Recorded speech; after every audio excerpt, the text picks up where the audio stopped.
My mind is set, my grind is set, my heart on ice is cold. I'm only here to even a score. Whoa. My mind is set, my grind is set, my heart on ice is cold. We down right now, but did it before. Whoa. See from here we going up. Made the call, I shown up. Now the game is sewn up. Say my name is blown up. We up, we up, we up, we up, we up, we up, we up, we up. See from here we going up. Made the call, I shown up. Now the game is sewn up. Say my name is blown up. We up, we up, we up, we up, we up, we up, we up, we up.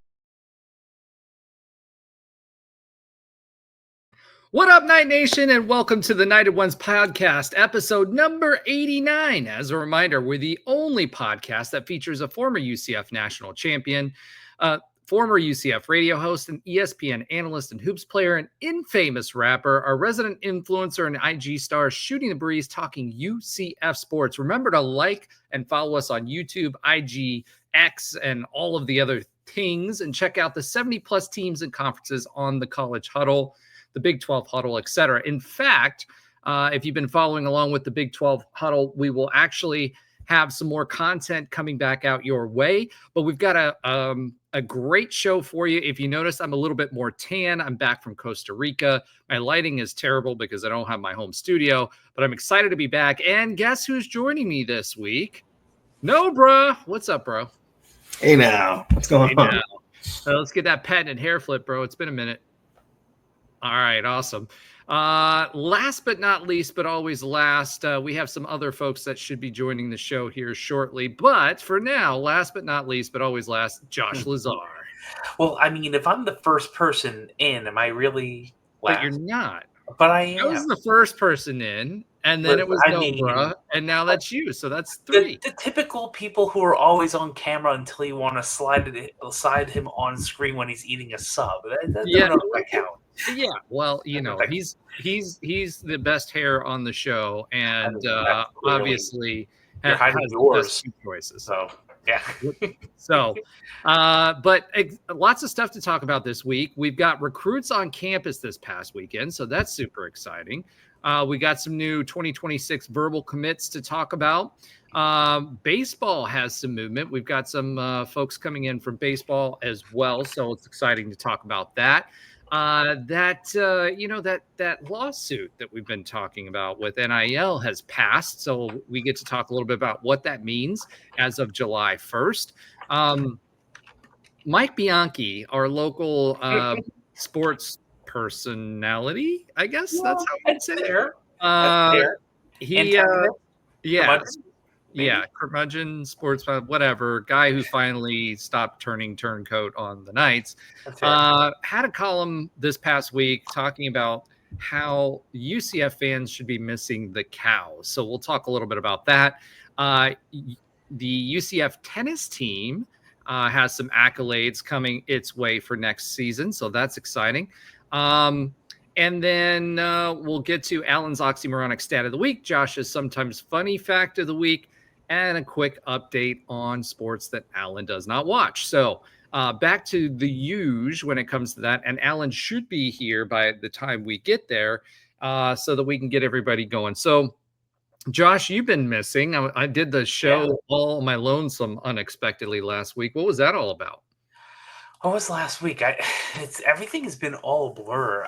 So what was I doing last week again? I can't even know. Oh, dude, I don't keep track of you. I barely remember. I have to go to our text to figure it out. So I know that yesterday I could barely remember things because I went to the Metallica concert down in Tampa, which was phenomenal. And then last week was the first week of summer camps for kids in the Central Florida area. So that was something I have not had to do before and work on before. So that was fun. Between work and camps and being tired, there must have been a good reason. It's not as good a reason as Tre has every week, but it's a good reason. Yeah, he's in the OR. But he should be making an appearance here later on today. Okay. All right. That being said, let's go ahead and get right into it and talk a little bit about the recruits that were on campus this week. So it's interesting, right? Okay. One of the things that's a little bit different this year than the past years is the quote unquote quality of the recruit that is on campus. So, one of the things Gus Malzahn did really, really well was got a lot of 4-star kids on campus. He also had, did a good job of landing some of those recruits. Now, they didn't stick around very long. They didn't get a chance to perform on the field because we were constantly looking at the portal, but he did do a good job of getting kids on campus. So when we look at these, every single one of these kids is a 5.5, 5.7, not ranked, 5.7, 5.6, 5.7 NA, right?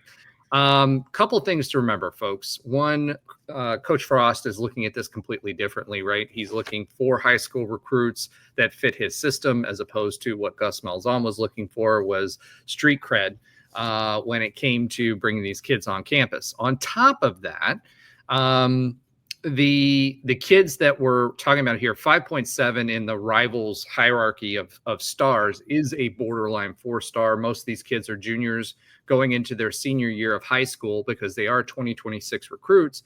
So they still have a chance to get to that 4-star status. And when we start talking about some of the offers that are already on the table for these kids, and I call them kids, I should call them players, or should I call them free agents? I don't know. But they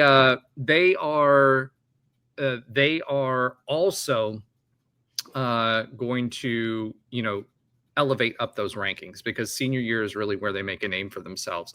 Most of them are local kids, and there's a variety of different kids that we're talking about bringing to the table. So let me bring Alan on really quick, because he did join us. Yay. What up, Alan? Hey, how's it going? Good, man. Let's get that patented hair flip from you under that hat. There it is. Remember, folks, once we get to 1,000 subscribers, and we're making steady progress, Alan will cut his hair live on the show. So let's make sure we keep that going.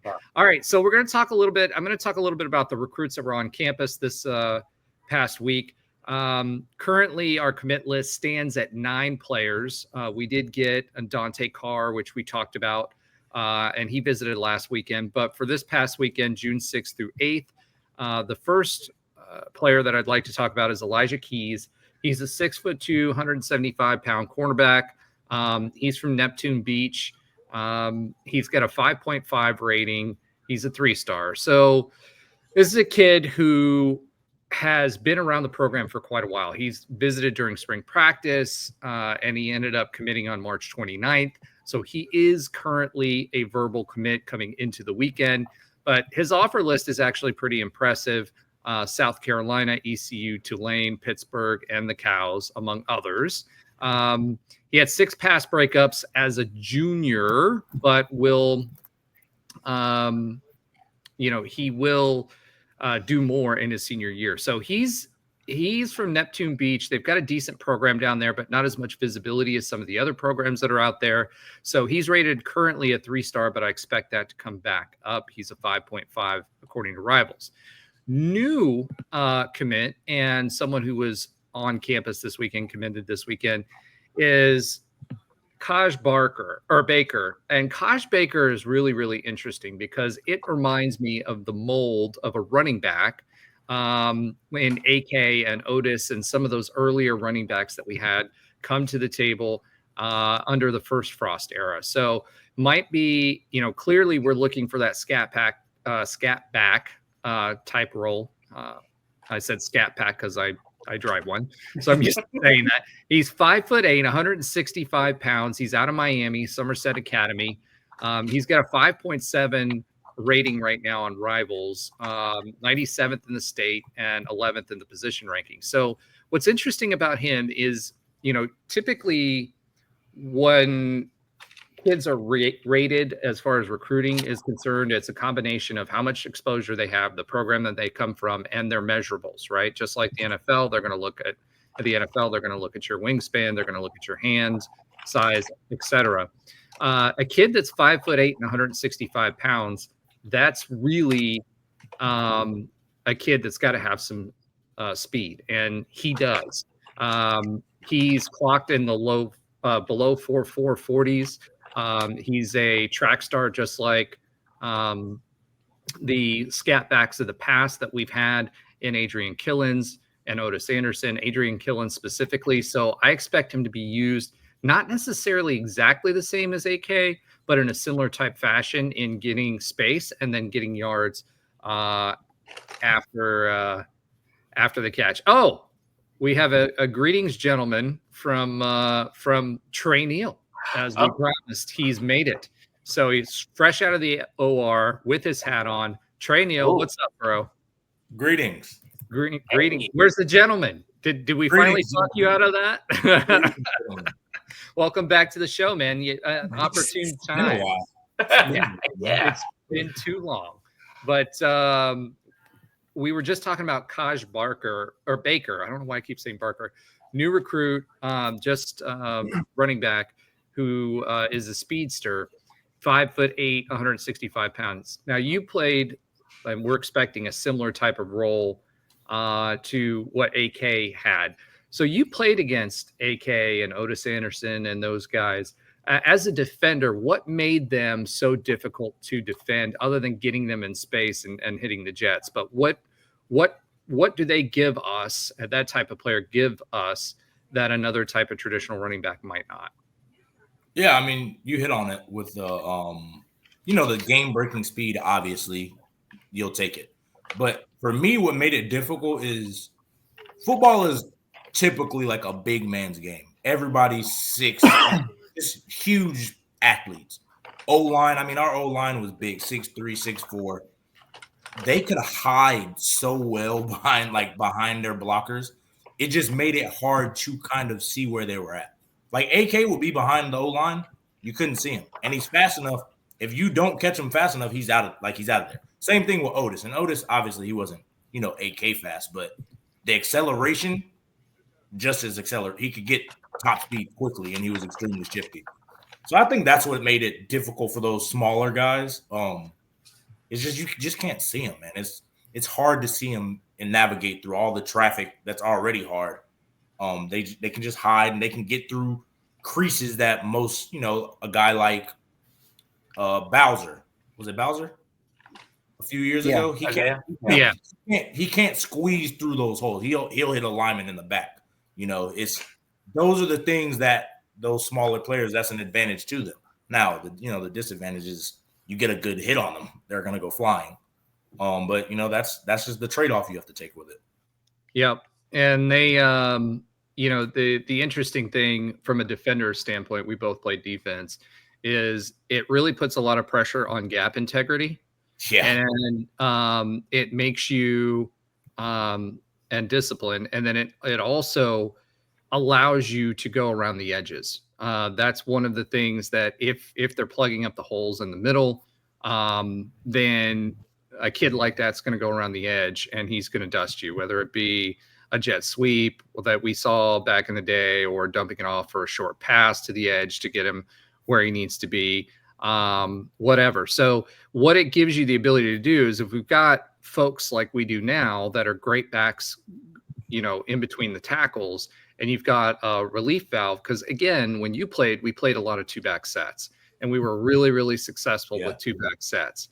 And because you essentially had 3 backs in the backfield, right? You had Mackenzie Milton, who could run if he needed to, right? Yep. So it's pick your poison. So a kid like this, if you get him in a fast-paced offense, when we scored in short periods of time, especially when we started wearing out defenses, and for long scores, right? There wasn't any of this dink and dunk kind of passing.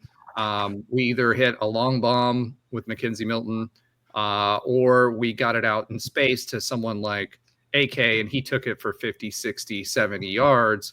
And being a track guy and being conditioned in the Florida weather in the second half, if you're a defense, it's going to be really, really, really hard for you to do that. And you play 4 quarters of football, and I can tell you, midway through the second half, you're going to start losing your concentration on gap integrity. You're going to start losing your quickness when you're getting to the ball, because if they don't train like what you guys did at that time, they're going to be worn out. And most of these guys, that were playing, they're not used to playing 120 snaps of football. Even in our league, in the Big 12, Baylor doesn't play the same brand of offense that they used to. Nobody else really does anymore either. So this is a kid that can be really, really dangerous. And we are obviously not the only ones who think so, because this kid rushed for 1,653 all-purpose yards and 19 total touchdowns as a junior. He had Pittsburgh, Virginia, Wake Forest, and Louisville for offers, and that's just to name a few.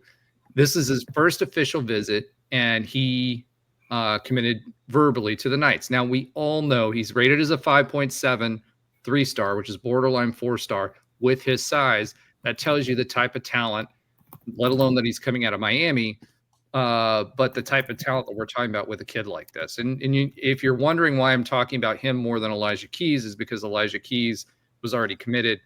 Kaj Baker, not Barker, committed this past weekend, and it seems like he really is the type of back and relief valve that Scott's looking for when he puts his hybrid offense back together. Yep. Boys, did any of you have anything that you wanted to add to that? Alan? I mean, you hit on it. I mean, I first of all, I'm always a fan of getting kids from South Florida. So, and it's really interesting to kind of see Frost. We all remember the first ever recruit in Frost's first tenure here was Adrian Killens. So this definitely is very reminiscent of that with Baker. Obviously, fits that mold, speedster, real, little guy. But I love the recruit, getting some of that UCF fast mold in here. Obviously keeps open the South Florida pipeline. His kid's out of Pembroke Pines. And despite his size, obviously still has plenty of offers. Got off from Florida State, Miami, Oregon. All schools like to utilize speed. So I think this overall was a real strong pickup. He's top 100 in the state of Florida, 3-star guy. And as of now, he's at least according to 247, he's our second highest rated recruit after Tyron Wortham. So I think this is a real solid pickup. Probably a guy that, is listed as an athlete. Maybe he'll be running back, but, could be a guy also in the slot. So I think this was one of our best skill pickup players in the 2026 class so far. Yeah, and it'll be really interesting if we can hold on to him, right? That's the thing. Yeah. Can we hold on to him for a whole year? Yeah. And we'll talk a little bit more about where we're positioned with that later on when we talk about the NCAA lawsuit and what the effects will be of that now that it's been approved. But, for me, this is a good pickup, and I'm hoping we can hold on to him. Next, we've got a local kid from Wekiva, Isaiah McNish, 6'4", 265 pounds. He's listed as an athlete because he plays both ways. He plays tight end, and he's been recruited as defensive end as well. Good frame for both positions. He had 30 solo tackles last year, 3 sacks, 9 offensive touchdowns in 7 games that he played. And again, these are all juniors, right?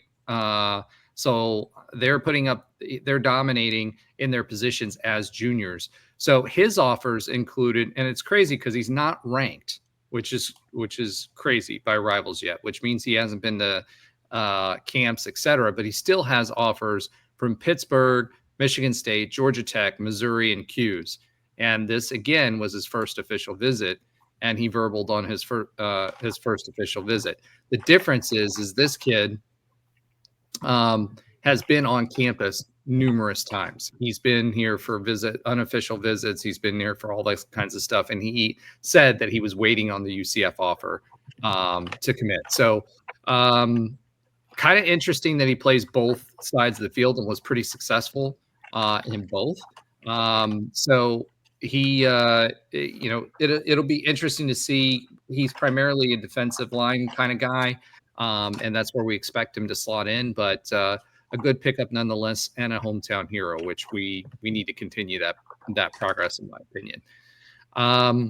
Next, we have Jarius Rogers. Now, this one's interesting. This guy's been as a 5.7, top 100 in his state, number 43 in the position in the country. He's an edge rusher, 6'5", 218 pounds. He's from Fleming Island, Florida. Does anybody know where Fleming Island, Florida is? Because I don't. All right. I don't know. I'm going to guess West Coast South, and I'm going to find out if I'm right in a second. All right. Why don't you Google that? Because that's what we're going to do. He was actually committed to Syracuse and has been committed since January 27th of 2025 to Syracuse. He didn't get an offer from UCF until mid-May. He has offers from Florida State, Cincinnati, Kentucky, Nebraska, Notre Dame, and SMU. He's set to schedule. He's set to visit Syracuse for an official visit next week. Remember, kids are restricted to 5 official visits now, whereas before they could take as many as they wanted to. So it's interesting that he came to UCF. I mean, granted, it's close to home. Tre found out that's close to Jacksonville. And actually, I should know Fleming Island because it's south of Orange Park, and I'm in that area quite a bit. But kids got a long list of offers. I mean, anybody who's getting Florida State, Kentucky, Nebraska, Notre Dame, and SMU with all the kind of cash that they're throwing around is going to be a kid that we want to definitely take a look at. Good frame. And again, another top 100 kid in the state. So hopefully we can bring him home. Next, we have Al-Hassan Adrisu. Now, I may have messed that up. So Al-Hassan, my bad. If I mess that up, he's 6'8", 240 pounds, defensive end. He's out of, believe it or not, Connecticut. So St. Thomas More, Oakdale, Connecticut, 5.6 rivals rating, 3-star, number 3 in the state, which is interesting. I don't know what that says relative to translating to Florida terms because it's Connecticut, but clearly, with Carr and then with this guy, we are looking for talent. We are not just recruiting the stars or name brand as Gus was. So good frame for a defensive end. Not a whole lot on him, but he's more of an upside pick, I think, more than anything else. He was in Maryland for an OV last week and scheduled to go to Washington State and Temple in the month of June. My guess, again, this is a kid that they feel like they can work with and work into our system. Next on the list is Desmond Johnson, 6'1", 200 pounds. He's from Northwestern Miami, Florida. He's a 5.7 rivals rating, top 100 in the state is in his position. He's a linebacker, 6'1", 200 pounds. It's interesting. We're still seeing a lot. And this is really the difference between a 3-star and a 4-star, right? When it comes to linebackers, is whether they're 6'3", 6'4", and 240 pounds, which is crazy coming out of high school, or even 220 pounds versus 6'1", 200 pounds. He was offered in February. He recorded 83 tackles last year as a junior with 4 interceptions at Miami Northwestern. He was all day first team honors. Pittsburgh is also looking at him quite a bit. It'll be interesting to see for him where he lands. Now, I believe he also came from the same school that a certain former Pittsburgh player who committed to us. Actually, it wasn't him because he was local. I think it was my later stuff already. So we might not have a fun fact, Roger. Sorry. Well, you're going to have to find another fun fact. So, Are you going to get his name at least? Sincere Edwards. Come on. All right. No fun fact today. No, you just have to work on you another know what? one. I That's can the whole show, Josh. I'll make it rare. All Man, right. I don't have a I got stat. another one. All right. So I got another one. Pittsburgh is also in the mix for him. It seems like lately for defenders we've been fighting off Pittsburgh quite a bit. This is a kid, again, he played at Miami Northwestern. He's all day, first team honors. As a junior, 83 tackles with 4 interceptions. That's saying a lot for the class that he's playing in South Florida, in Miami area, and the type of talent he's playing against. So he's got some talent. We're going to look at, I really hesitate to look at tape for kids that are visiting unless we actually get a commitment from them. So I haven't looked at any tape from him, but he's obviously, playing his options or weighing his options, and he's also pretty talented. Last on the list was Eric Parks. He's 6 foot, 192 pounds, athlete, Tampa Bay Tech, Tampa, Florida. That should, for those of you that were fans in the Frost era, that should ring a bell because we got some recruits from Tampa Bay Tech and in Tampa area. So it looks like we're trying to get back there. He's not ranked currently. And, basically we're battling FAU and the Cows for his services. That's who he's visiting over the next 3 weeks. He did have 39 tackles with 8 TFLs, 1 interception, and 3 pass deflections. So pretty good numbers again for a junior. I know I keep saying for a junior, but guys, these are juniors. So going into the season, they're going to learn and they're going to have their best season yet to come. So some of these rankings and some of these ratings, you need to take them with a grain of salt because once they get their senior season under their belt, those may escalate. But again, it's all about talent, and it seems like it was a successful, albeit different experience than what we're used to under Gus Malzahn. Of all of them, I think right now I'm most excited about Kaj Baker, and I am excited about Isaiah McNish because McNish is a local kid who wanted to come here, and that's the kind of kids that we've been trying to attract, right? So I'm excited about that. All right, so now that we've been over that, let's go ahead. I'm going to turn it over to Alan for a few minutes. Alan, can you walk us through our recent verbal commits that we haven't talked about, although I've mentioned them a couple of times? You just went through all 3 of them. That was them, Yeah. huh? Yeah, no, I didn't talk about Dante Carr at all. Okay. Yeah, I can talk about, so Dante, obviously second QB commit of the class, which I thought was interesting. I thought, when UCF had landed Kane Archer, that was going to be our, that was Frost guy for the class. I always feel it's a little dangerous getting 2 QBs in a class, maybe makes, someone like Kane Archer decommit. But nonetheless, we did get Dante Carr kind of out of left field all the way in Minersville, Pennsylvania.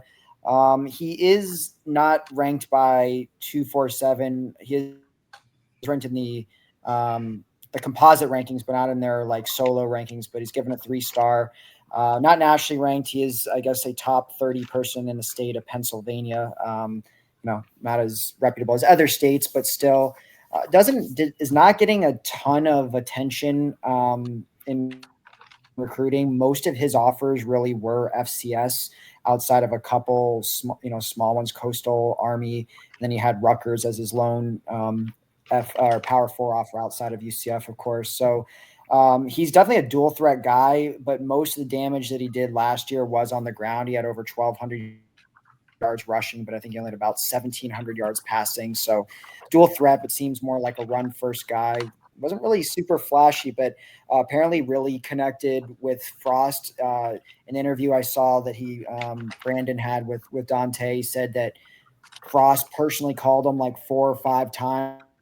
And he said that was the first college coach to ever, personally call him and, made him known that UCF really wanted him and, pretty much verbaled after that. So I don't know, the strategy here is a little bit interesting, but clearly Frost sees something in him. And now UCF does have 2 QBs in the class. Obviously Kane Archer is, more known and has a lot bigger of an offer list, but Dante, will see maybe a guy that could end up playing a different position. He's pretty big, 6'3", 200 pounds as a junior. So he's definitely got that prototypical quarterback size and can run. So we'll see, if obviously, again, he stays for, the next 12 months and he actually puts pen to paper. But interesting recruiting, one of the really the only one of the only recruits that's not from Florida or Georgia. There's a couple others that weren't, but for the most part, and then he's the only one from Pennsylvania.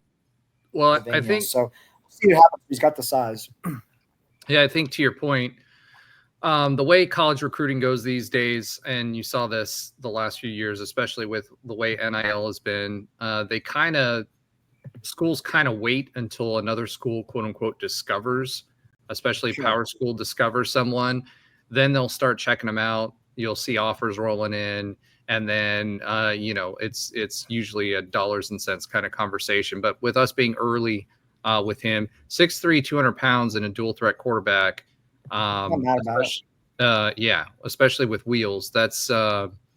The other thing to consider, especially is the QB room going next year, is we will lose 2 QBs, and typically you want to keep 5 QBs in a QB room. We picked up a couple this year, one of which I think has some potential. And so this would be a good person to slot in there along with, our quote unquote number one with Kane Archer, to be able to, at the very least, compete. But if not, most of our backup depth will be gone. So bringing in 2 high school quarterbacks, I think that's actually a solid choice. Anything about Kaj Baker that you want to talk about? I mean, we went over him, everything I said already about him in that last segment there. We pretty much talked extensively about him, but, talked about it was like Adrian Killens, and, I'm interested to see, obviously, if we can keep him for the year, but obviously very highly rated, has a lot of big offers, and I love that as the type of athlete. We're getting the speedster. I think it's a good, pickup in terms of just having that change of pace, that smaller guy being able to maybe use like 2 sets like you had talked about, or, late under Gus, there had been a lot of, kind of the bigger type of back, like an RJ. So I think it's cool to kind of mix this in again. And I think this type of guy like Kaj can really fit a Frost 2.0 offense. Absolutely. And I think for Isaiah McNish, we pretty much covered everything for him, other than saying he's a top 125 player in Florida. He does have 12 FBS offers as well, which is actually more than what Kaj Baker is, which is kind of interesting to me. I don't know what that says, than the fact that he's not ranked. I mean, most of them, he's got Georgia Tech. He's got Georgia Tech in here. You got Buffalo, Charlotte, Connecticut, whatever, Michigan State, Missouri, Pitt. Those are all solid names there. And for some reason he's not rated. And that goes to show, I think, to me, is these are the kids that kind of fly under the radar and don't do the camps as much, et cetera. Yeah. And I know, Trey, you were kind of that way when you were being recruited, right? You didn't do as many of the camps and things. So you were kind of under the radar. You had the Vandy offer with a certain coach that ended up going to Penn State that you were considering when you were being recruited. What was that like? Like, why didn't you attend as many camps, et cetera? I mean, you were in Georgia. It's a Atlanta area, North Atlanta area. You were in a football hotbed. Why didn't you go to more camps and things like that? I mean, well, one, I played other sports. Like I played basketball, I played baseball, I ran track. So my coaches, they were like, don't burn yourself out. Just in general, like, enjoy your time, play other sports. Like, your football is going to be here. And we played every year I played, we played in state every year. So we knew we were playing from June-ish, practicing June all the way till early December. So my coach just didn't want us to burn out. And then again, it was the way we played was, and at least in, that metro Atlanta area, it's very different than like the Florida in general. Like, we play a lot more physical style. So our coaches were like, you don't need to go to camps because you're not getting recruited based off that. The coaches that want you are going to want you as football players. How much do I agree with that? I wish I would have gone to more camps because you get more exposure. You can see where you match up, and then you can see what you kind of do. You were in it for the cookie cakes. Don't even lie. No, but I mean, like, just in, like, I think that's more of a, like, to me, camps didn't I didn't see the benefit of it at the time. I was just like, I'm getting recruited for what I do with pads on. And most camps don't have that. Like I wasn't the super fast, explosive guy that ran great routes, and I wasn't the super fast coverage corner. I was a more physical safety. So like, how can I showcase that skill set? And I was a smarter guy. How do you showcase that in a camp setting? You can't. So my coaches were like, just there's no really point in doing it. And that was a lot of my teams, and that was a lot of the guys up there. It's changed a lot though, but that's really why we didn't. And I played it again. I played baseball. I was playing basketball. Like I didn't even think to go to camps. I was just like, well, I'm playing basketball. Sorry. All right. So Tre, could you windmill dunk? No, I couldn't windmill. I could dunk, but I couldn't windmill. 2-hand or 1-hand? I could do both. Okay. All right. I was a one-legged jumper though. I was a one-legged dunker. So. All right, No Jordan windmill. Jr. Jordan Jr. All right. So that's it for recruiting for right now. But some in other football news, Phil Steele, who, if you've been following the show, back when it was Nightline before it became the Knighted Ones, we actually interviewed Phil Steele quite a bit. He was pretty insightful with his recruiting rankings and his team rankings and what expectations were for the year. He always had an interesting stat where he looked at teams and how teams that lost close games typically had big turnarounds the next year. Now, with our team, I think it's a little bit different because we obviously have turnover at head coach. We have a turnover at systems within the NIL era. You've got a turnover of rosters. So I'm not sure if that accounts for as much anymore, but he did come out with his rankings in his magazine for what he expects the Big 12 to look like next year. Interestingly enough, this is the order that he ranked them in: Baylor, Utah. So Baylor's interesting. He really must believe in what Baylor's doing down there. Utah, Iowa State, Arizona State, Kansas State, Texas Tech, which we found out recently is spending $55 million between the $20 million and the NIL. So remember, even with this lawsuit change, you can still do NIL on top of that, which is nuts. They are spending $55 million across all of their sports. Next, TCU, then BYU, which is a pretty big drop off from last year, Cincinnati, Kansas, Houston, and then UCF ahead of Colorado, Oklahoma State, Arizona, West Virginia. So if we would rank right around that spot that he's talking about, obviously there's some variability there. I don't think we're looking at a 3-win season. I think he's looking more of probably more like a 5 to 7 win season in his projections for UCF, especially if we're going to finish where he's looking at as far as UCF's concerned. So do you guys think that's fair for next year, or do you think that's higher than you expected, or do you think that's pretty accurate?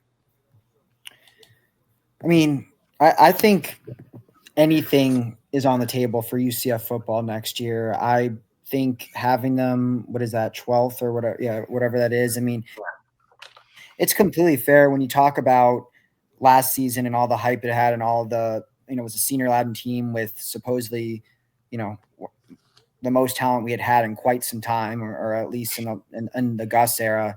And then if, completely falls flat with 4 wins. And then despite, only having 4 wins, you lose essentially all of your best players from last season, or a huge portion of them. All the, biggest playmakers on the team are gone, and the roster gets turned over with roughly 35 transfers. I think it's fair to really, have them in the bottom middle, because it's just so unpredictable. Could UCF surprise? I mean, look, at the end of the day, Arizona State was picked to finish last in the Big 12, and they won the Big 12 last year. So do predictions really mean anything? Probably not. But in terms of just using pure logic and rationale, I think it's fair to have UCF down there, especially when the QB situation, despite us thinking we know who it is completely unpredictable. The O-line, we have no idea about it. I mean, there's just so many unknowns with this team and first year of a brand new coaching staff. I mean, there's just a lot of stuff that's hard to predict here. And then when you just couple that with the talent that we lost, and I'm not saying we didn't replace it with some solid transfers and obviously some solid kids in the 2025 high school class. But I just think, when you lose that amount of talent, especially guys like RJ Harvey and Kobe Hudson and some of the guys that we lost, and a brand new coaching staff in a fairly tough conference, I think that is a very fair ranking. But I think we could surprise and maybe end up somewhere in the middle of the pack. I like us a lot better when we have no expectations going to the year like we do this year, and especially when you never know. Someone like Arizona State finished last and they make the playoff last year, so who knows? Yeah, it's interesting. I took a look back at what his rankings were for last year to see how it kind of shook out, right? So number one last year he had Utah. Now that was obviously predicated on Cam Rising. They had a good defense. They had a good running game. We saw them play us obviously at the end of the year when everybody was dejected. But I was high on them last year with Cam Rising too. Although I made a lot of hover round jokes. And he didn't make it through the end of the season. K-State was number 2, Oklahoma State number right behind them. Obviously, I think that had a lot to do with their running back, who didn't perform as well as RJ Harvey did last year, but it was expected to kind of carry the team, and that didn't happen. Then it was Iowa State, Arizona, West Virginia, TCU. West Virginia played better than we thought. Ended up, according to him, they would have been number 7. Then TCU, Kansas, and then UCF, followed by Texas Tech, Baylor, Cincinnati, Colorado, BYU, which obviously was a big miss because BYU had a really, really good year. So he did get Houston right at number 16. So, when you're looking at these things, you have to take this with a grain of salt. I do tend to think that Willie Fritz will do better at Houston. I think next year or this season is going to be a crapshoot for us. Based on, I think I talked about this last week. I think we have a really favorable first 4 when we talk about what those teams look like that kind of get us ready for the season, and going into Big 12 play with North Carolina, obviously being that 4th game. I think, logic would dictate with Bill Belichick being there and all the noise around that. I think that's actually a detractor from them. And I think that will hurt them and be more favorable for UCF. So I think that's going to give us a good path for the team to start gelling in the new system, executing the plays, etc., and ramp up to Big 12 play. I've said all along that I think that a bowl season is definitely possible, and I think that should be I think that may be the ceiling for us this year, just simply because we're putting all the pieces back together again. But obviously, I think that I think we're going to surprise some people, and I think that's about right where Phil has us, and I think maybe even a couple spots higher if we catch fire. Trey, Josh, what do you guys think? I pretty much agree with where you're going in that direction.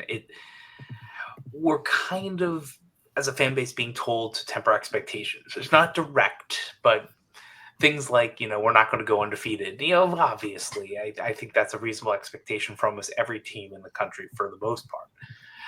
But I think that has a different connotation. I think that's the goal is level setting expectations. And the reality is that setting expectations is a very good thing. So I think as a fan base within reason, the reasonable fan base is ready for this 5 to 7 win season and wants to see, my hope is they want to see improvement in how the team works. They want to see errors cleaned up. They want to see accountability. They want to see people fighting for each other on the sidelines and being a team. I feel like if those who are donating a lot of money see that, and the fans see that through the play, even if the play is not, 10-4, type of play, I think we're good. So I think Steele is about dead on. I don't expect us to be more than a couple of spots higher or lower than that. I don't think we're the bottom of the barrel this year, and I hope we can fight for a bowl or maybe even middle of the road. Which sadly, middle of the road in football would be an improvement in the last couple of years, other than when we were in the American. So I think if we're being objective and realizing where the funding is and where NIL and all of these other things are, I think he's pretty much spot on. And I'm hoping the fan base is giving ourselves the time to get to where, okay, the expectation is to be in the top 4 or 6 of this conference and try to get a shot at winning it in 2, 3, 4 years. So I think he's spot on. Trey, anything to add to that? Yeah. I mean, it's like I agree with Alan. There's so much variance with college football now just because of the transfer portal. I mean, when you're talking overhauling a roster of 35 guys, and not just freshmen, just of incoming transfers and guys the variance between all these teams can be what you just said. Arizona State being picked last to legitimately winning the conference. I think that variance is possible in our conference. And I think we do need to temper expectations. I think because we don't know who's at quarterback right now, I don't think we can have that true kind of gauge. We don't know what we really have. Alan hit on it. We don't know who we have as our skill guys. We're replacing so much production there that we don't know. And that's the name of the game. So I think we'll have a better picture. Like you said, I think when we get to October, we'll have a better picture, not the full picture, but a better picture of how good this team is. But I do think, if we can get 6 wins in a bowl game, I think that's a success from year. That's a good year. And as long as we build on that and don't take that step backwards, and like you said, Josh, the style of which we play, the effort, that is the part that we care about at UCF. That's the part that we want to see improved. Not just this. And I know it's hard. We'll get into the settlement, but you don't want to see this NFL style. Just everybody's here to collect a paycheck and they play. If they play, they play. If they don't, oh well, we just go home. We want to see, a little bit more effort, a little bit more camaraderie with the guys, and look like they're having fun and things like that. So I think that would be success year 1 to me. So I think Phil still has it kind of right. That we could finish a little bit better than that. We could finish a little bit worse. I think that's a good gauge. Well, let's not finish a little bit worse. Let's finish a little bit better. I'm going. I agree. But Josh, I will say this one note. You are correct, and because of the way things are right now, if we only have potentially one quarterback, that if we don't have enough behind Jackson, it could happen. I do feel like we might be in a season where we're one injury away from going, oh no. And hopefully that doesn't happen because we have great strength and conditioning now because they're trying to push them. Well, I think we have a safe floor. I wouldn't say safe floor, but we have a good floor because defensively we have a lot of talent and we kept some guys. John Walker comes back. Nigel Lee Kelly hopefully takes that. He's going into year 3-4. Former 5-star. You saw those flashes, especially up front. There's a lot of talent up front. We have good talent, in the secondary. Obviously, linebacker's a question mark, and then some other spots. But you have a good floor there. We can be in game because our front and defense can play well enough. It's going to be, can the quarterbacks, can the offense be consistent? It doesn't have to be consistently 13-0 year consistent, but can we know what we're expecting from them each week? I think we'll understand, how good we can be then. Well, I think you're right on the defensive line perspective, but I think, the thing about the league last year, as far as the Big 12 was concerned, it was more of a running league than anyone ever expected, right? I mean, the Big 12 has always been known air raid offenses, exactly. And so, we were able to compete at that level in the running game with anybody. We had one of the best running backs, if not the best running back in the league. I I think for the coming year, I think the defense will be a strength for us. It will also be a strength for teams like Houston. But at the same time, I do think we have some offensive talent. And to Josh, to your point, we do have Jakuri still back there in backup as well. The big knock again. Well, no, we do. He's back. So no. I mean, which Jakuri Brown are we getting? That's what I mean. I was just getting ready to go there, right? So I think last year, one of the things that we heard consistently in the locker room before or during and postseason from different people was that, Gus's concept with this was to out talent everyone. And so he would, we found out that the athletic trainer from Kansas State that we brought on that was renowned around the country, had been with K-State for a long time, built really physical football teams, was brought into UCF, but he had his hands tied. So they weren't doing the strength and conditioning that they needed to. They weren't pushing them. Jakuri Brown and several of the other quarterbacks were not putting in the time for the mental reps. You had KJ Jefferson at the helm, who didn't do much of anything except stop by Waffle House at the end of games. And Josh can attest to that because he was there. At the end of the day, I think the difference is, at least for the quarterback room, is all you've heard coming out of the quarterback room has been that Mackenzie Milton has had them in there doing the extra work and the mental reps, learning the offense, making sure that they had what they needed. You have a guy like that who is successful at a high level. And the guys that we have on the roster, yes, they were highly rated recruits, but none of them have really broken through completely. Our transfer from Indiana, he did well at Indiana, was expected to compete for the starting job there at a surprisingly good Indiana team. But I think the difference this year for the QB room, and I think why you guys are a little bit jaded, is those guys weren't doing the mental reps. And I think that's different this year in that QB room. So I feel like Jakuri's always had the talent. He's floated some passes and some things like that. But if you want anybody as a quarterback, whisperer or coach or anybody, it's Mackenzie Milton. That, we laughed about Mario Verduzco and his crazy personality, right? Like with his round sunglasses and all that other stuff. But that guy was a genius when it came to arm angles and making sure that footwork was right on getting stuff on the move. And if you're looking for a fast-paced, dual threat offense that you're trying to run, you need the mental reps to recognize what the defense is giving you, number one, so that you know whether you need to run or pass. Number two, you need to have the reps as far as what the arm angles need to be, how you need to pass, what does the footwork need to look like on different throws, and you need someone who's going to hold you accountable. And I can tell you this right now, it would be very hard, knowing the reputation that KZ had as a player and at UCF and running this offense.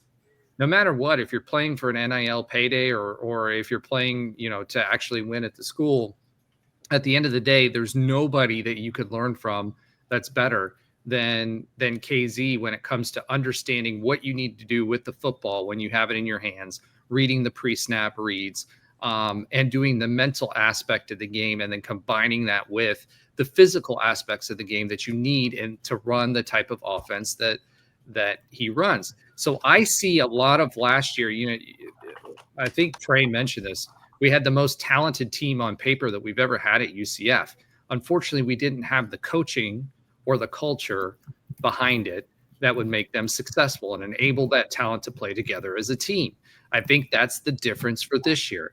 I think that's why this team has the ability to surprise, just like last year's team surprised us with the losses, the L's that they stacked. So from the QB room perspective, and speaking specifically about Jakuri Brown, last year all we heard was his misses were mental, right? That wasn't so much the physical, except for some of his touch on some of his passes. And I think between Scottfrost being a former QB coach or a QB, and then QB coach, then offensive coordinator, and specifically offensive coordinator for his offense at UCF, and combining that with a quarterback that's run it, I think that they are set up for success. And I think you're going to see a different Jakuri than you did last year.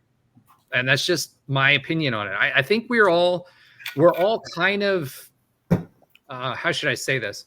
We've been down, we've been jaded, and then we've gotten burned too many times. Right. Yeah. And then you've got, everything that the controversy, and I'll still say this until I'm blue in the face. When it came to, oh gosh, what's his name?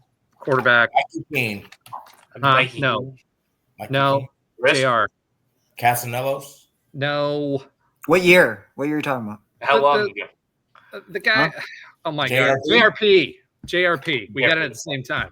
I will still argue that JRP was a decent quarterback, especially his second run. And I think people undervalued him. Mike pops in. Hey, Mike, what's up? Good to see you in here again. He says, Coach Scottfrost to Coop, less than Coop, and KZ being the offensive minds on this team gives me great confidence in the offense. Then he follows that up and says JRP is the best QB we've had since DG. And I agree, but with a different skill set, right? Yeah.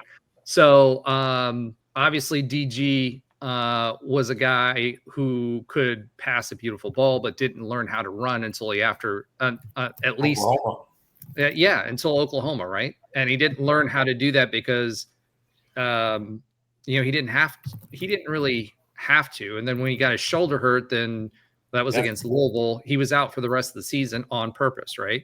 So at the end of the day, I agree with you. I think JRP was a better quarterback. I think he would have benefited from a third year as a quarterback versus, having been switched to receiver and then coming back.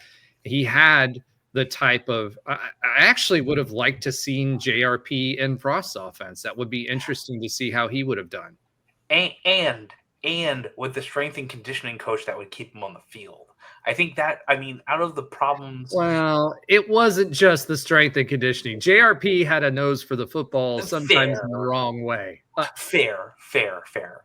I think it's a little bit of both. But truth be told, he would have been pretty cool in this offense. I'm not going to lie. I think maybe he has another year. I don't know. Well, he is another year in the NFL because he is getting some movement there.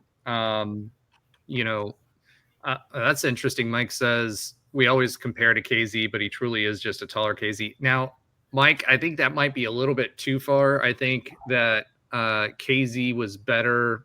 Okay, KZ was different in the sense that he made broken plays with his passing, whereas JRP ran.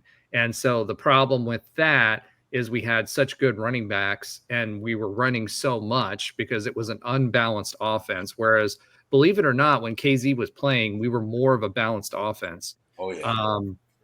Then I think it was, I used to hold the statistics on this. I don't know if you remember this, guys, but I had this spreadsheet where I did the offense. Generally speaking, we were a 48-52 split. That was not the case with JRP. And I think why KZ was more dangerous was because KZ could get that passing game to stretch the field. Whereas I think JRP was a much better running back than he was a passing quarterback when things broke down. Mike says, I feel like JRP's passing is undervalued based on the running backs we had behind him. I do think he could have developed that part of his game more, but I don't think that he would have ever gotten KZ levels with the arm angles and the things that he was able to do when the plays broke down. So I know we're talking a lot about KZ, JRP, but the point was, I think that KZ's the right guy.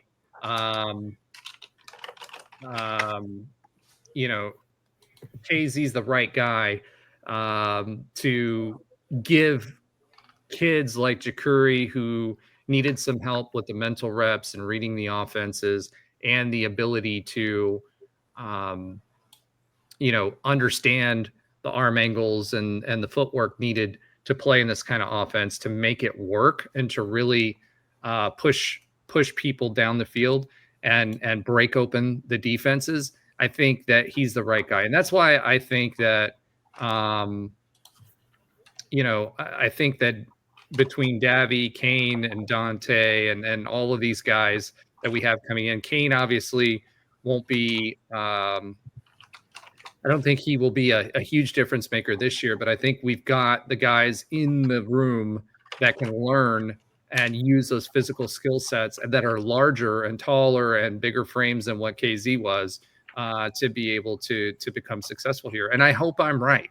And by the way, I didn't realize this, but there's a new feature on StreamYard that now puts your guys' comments in the bottom right-hand corner, so I don't have to flash them up on the screen anymore. So that's awesome. Thanks, Mike. Keep them coming. And the rest of you that I see out there, feel free to jump in. All right. So I think we may have beaten that horse to death, but I do think that there should be more optimism for a backup if we need it in the QB room than there was in previous years. And that's simply coaching and preparation more than anything else. All right. So the next football related item that we have one more after this. So a lot of football this week, which is awesome. Josh, tell us a little bit. You were on campus recently. I've driven by there several times. Tell us a little bit about what's going on with the football stadium and the now official, we hinted at it before in previous episodes, the new name for FBC Mortgage Stadium. Oh yeah, I'm bringing up the photos now too. I'm on campus all week this week, so we'll see if there's big progress. But what's interesting is that all the stuff around the stadium it's getting muddy. A lot of rains in Central Florida and a lot of dirt is happening. So if you're imagining yourself driving down Orion past the Wayne Dench on your left, softball is going to be on your right. Right after where the shareholders and the team were parking on the Wayne Dench is pretty much destroyed on the backside towards the stadium. And on the front side, they have a new parking lot. And that parking lot and a new cut into that parking lot. And I think it's looking like it's paved, it has lines. So that actually might be done pretty soon. But there's all kinds of dirt behind that, which is going to be the recovery cove, and that's starting to go. If you keep driving around the stadium to the backside of the stadium where the students sit, that lot that was a high donor lot is all dirt and mud and trucks, basically. And what they're building is the starting of the pylons for if you're staring at the old Roth Tower from the Cabana, if you put yourself there, on the right-hand side, the concrete pylons are going up with rebar and everything else to hold that new side of the luxury suites. I don't know what to really call them, but that new towers that are going on both sides. So there's concrete maybe in columns 30, 40 feet up. It's pretty high so far. Well, when I drove by there the other night, and it looked like they were on the same level of the bottom of the current box. Like they've gone up, and it took them probably a week and a half, 2 weeks to get those concrete pillars up. And I gotta imagine that there's going to be more concrete, at least one more pillar on each side that's built based on the side, because the wings go out to, I think it's the 30 or 35 yard line on each side. Yeah. So I'm looking at the photo. It's not that far up. No, that's on me. It's 10 or 15 feet up with some rebar popping off the top. But there are cranes in there. You can see them taking off the side of some parts of the side of. I wish I could put this up because it's just on my phone. I just took this like within the last 6 hours. But yeah, they're taking off some of the tower of the new named tower, which we'll talk about. But there's construction happening like. And just as a reminder. And just as a reminder, this is phase one, right? So phase one, we won't get the new football operations center in phase one. We're going to get the Hagel gate archway thing. Mm-hmm. So we'll get that. We'll get the new paved areas. They did pull up all of the bricks that if you bought a brick with your name on it in the stadium, they've got that all pulled up. I don't know where they're going to put those, but they're still available, which means you can still purchase them, which means there'll still be something there. So we're expecting the tower. And again, the tower construction will not be finished by the end of this football season or beginning of the football season, right? So it's going to be a muddy construction zone through the football season. Then after the football season, it will be completed as far as the tower is concerned. But the area there will be redone as far as the parking situation is concerned. Across from where the football stadium is, and the I think that was where the E-lots that were directly behind I think so. the end zone. Across the road from them, they're going to add more parking. They're going to cut those trees down and add more parking over there, because you're going to have overflow parking. And unfortunately, it's going to be interesting to see what they come up with the parking situation for all of those folks that used to tailgate there, because there was a lot of folks that tailgated there. Well, there's also, though, and I don't know if they're going to go into it, if you parked over by the Arboretum area and you walked across the corner, that same path you're going on towards the softball field, towards the Wayne Dench, that was all like cordoned off and really bad and muddy because they're doing construction there. That's all done. So I don't think they're going to pave over it, but they might extend maybe some of the Arboretum parking, as long as it doesn't get too swampy, because I saw a BMW 3 Series get like maybe 7 or 8 inches deep in some mud there last year. So that reminds me of the old engineering lot when I first started going to school there in '99, when all the lowered Honda Civics used to burble in the pools of water and the on the slight hills. And the memory ball when it was dusty and sandy. Okay, back in the day, we're good. Let's go on. All right, yeah. So I ultimately that construction's ongoing. And there's a lot to see. So if you're over on that side of campus, and that Arboretum area, like when you turn the corner, if you park an Arboretum and you hang a right, directly across from the the stadium parking that was there, that should all, where that's cleared, that's the additional overflow parking that they're adding. Now later on in phase 3, phase 4, there's going to be a parking deck actually built, like a parking garage that's going to be built over by softball area. So, but phase 1 is well underway. Check it out if you can. And to Mike's point, yes, they're resodding the entire inside of the field with an upgraded grass. So that should mean that we'll be able to maintain our painted end zones that we were told for so long could not happen. All right. Do you want to talk real quickly about the name change, and then we'll move on to our good friend Mike Bianchi on our last football related item? Sure. There was about a day ago where the FBC Mortgage Stadium is what the Orlando Sentinel was quoting when talking about all this new construction. And while that might stick for a few minutes, there's a board of trustees meeting with a line item. I think it's June 12th, if I remember correctly, this week. Ooh, maybe I can go to it because I'll be on campus.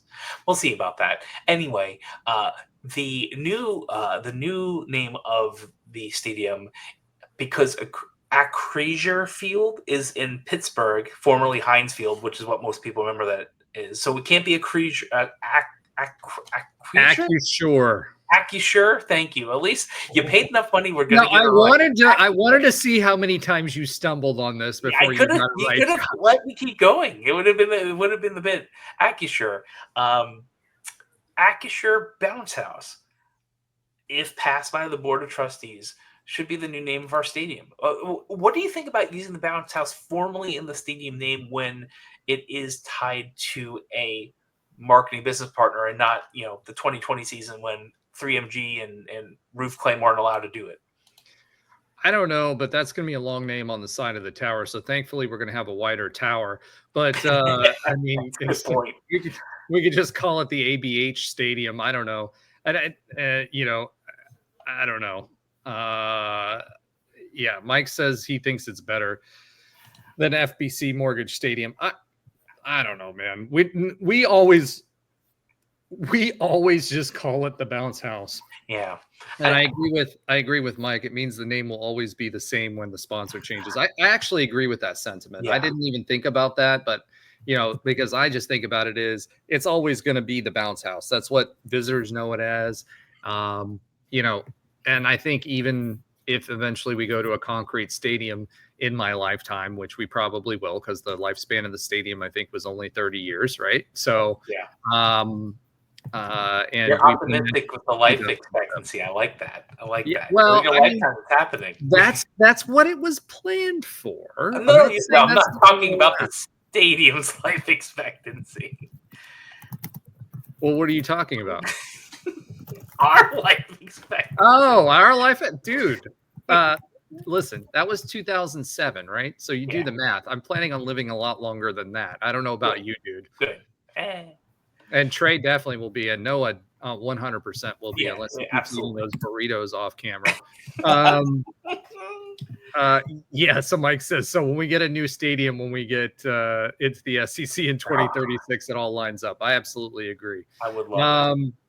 So that'll be interesting. But I definitely think that the Bounce House name needs to stick around. If we memorialize it that way, I think that's even better, because that's what we call it anyway.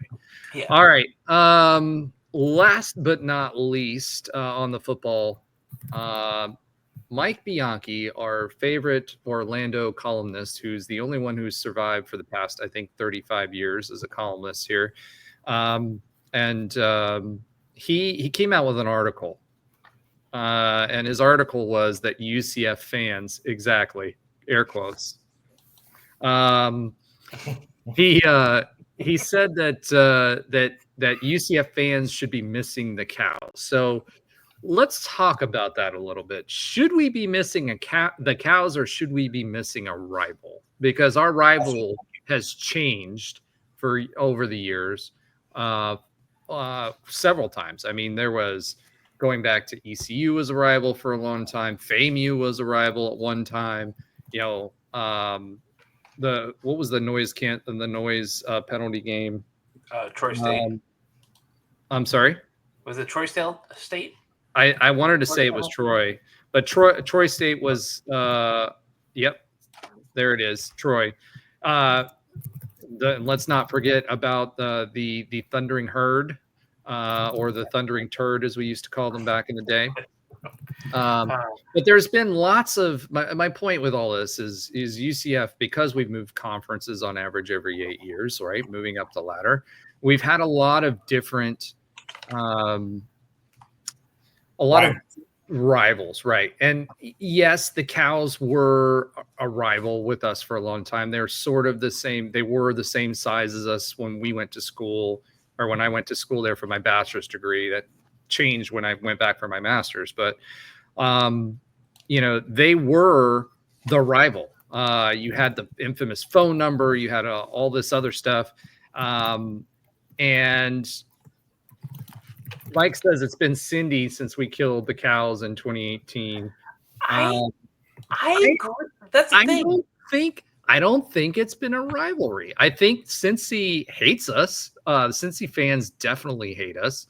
The closest thing we have to one right now. It's not like a true college football, deeply embedded hatred, separated only by, a few cities type of classic rivalry, but it's kind of a manufactured one that's happened for various reasons. And, the fact that we've played a lot and have had similarities, moved into both the American and the Big 12 together at the same time, but it's a little more manufactured than a true hatred rivalry. I will argue that. I think it has been more about the results than it has anything else, right?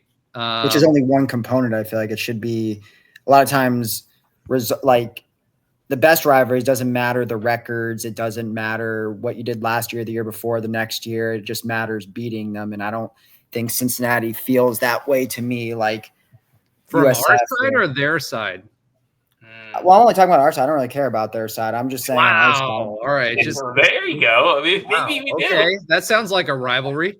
Exactly. No, but I always will stick up for the UCF USF rivalry. It was the only. Oh my gosh! You could talk about Marshall, get at other ones, but first of all, those aren't really, don't have the geography that I feel like a true rivalry needs to have. Is that that proximity? Like Marshall, I get it, it was there, but USF also, that rivalry even started when we were in different conferences. We were rivals. Will you quit calling them by their formal name unless you? Sorry. Well, I'm using lowercase. I'm using lowercase. All right, cool. So, I always lowercase them. On my posts, I always lowercase it. But when we were in Conference USA and they were in the Big East, that rivalry still existed. So it didn't just coincide just because, we're in the same conference or whatever. So I don't know. I just, to me, granted, I became a UCF fan in 2007, so I wasn't there as much for Marshall and some of that. I mean, Marshall was there when I was there, but just in general, I just feel like that has been the best rivalry. And to me, I don't really care the whole argument of like, oh, we got to leave them behind and everything that, whatever their past President Judy, whatever did. Like, I don't really care about that. To me, like, we had a whole week dedicated to that. I love the whole War on I-4 theme, the proximity, just some of the epic games that we've had. And I don't really care if they're bad, if they had 2 wins, 4 wins every single time, beating them felt like awesome. And I would love to maintain that rivalry, even if it's, every other year is a non-conference game. Why not? I mean, if we're going to play a group of 5 school anyways, I'd rather play them than James Madison or some of these other Kent State and some of these other